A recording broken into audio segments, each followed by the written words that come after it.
Hi అండి. Water మిలన్స్‌తో మనం జ్యూస్‌ని తయారు చేసుకున్నాం కదా! సేమ్ ప్రాసెస్‌లో మనం వాటర్ మిలన్స్ పుల్ ఐస్ అయితే తయారు చేసుకోవచ్చండి. మనం తయారు చేసిన ఈ జ్యూస్‌తోనే మనం పుల్ ఐస్‌ని తయారు చేయొచ్చు. ఈ పుల్ ఐస్ కోసం ఇగోండి ఇలా ఐస్ మౌల్డ్స్ ఉంటే తీసుకోవచ్చు. లేదంటే మనకి ఇంట్లో ఉన్న టీ గ్లాసులు ఉంటాయి కదా!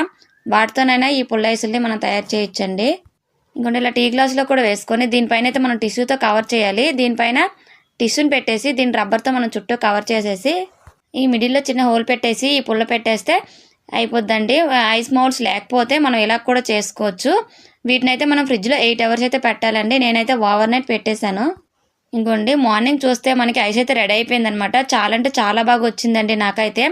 దీన్ని మనం తయారు చేసుకున్న జ్యూస్‌తో చేశాను. దాని టేస్ట్ కూడా చాలా బాగుంది.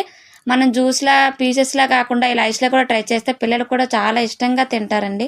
మీరు కూడా ఇలా ట్రై చేయండి. నాకైతే చాలా అంటే చాలా బాగా వచ్చిందండి. మా పిల్లలైతే ఇష్టంగా తినారనమాట. ఈ పుదీనా ఫ్లేవర్‌తో ఈ ఐస్ అయితే చాలా బాగా వచ్చింది.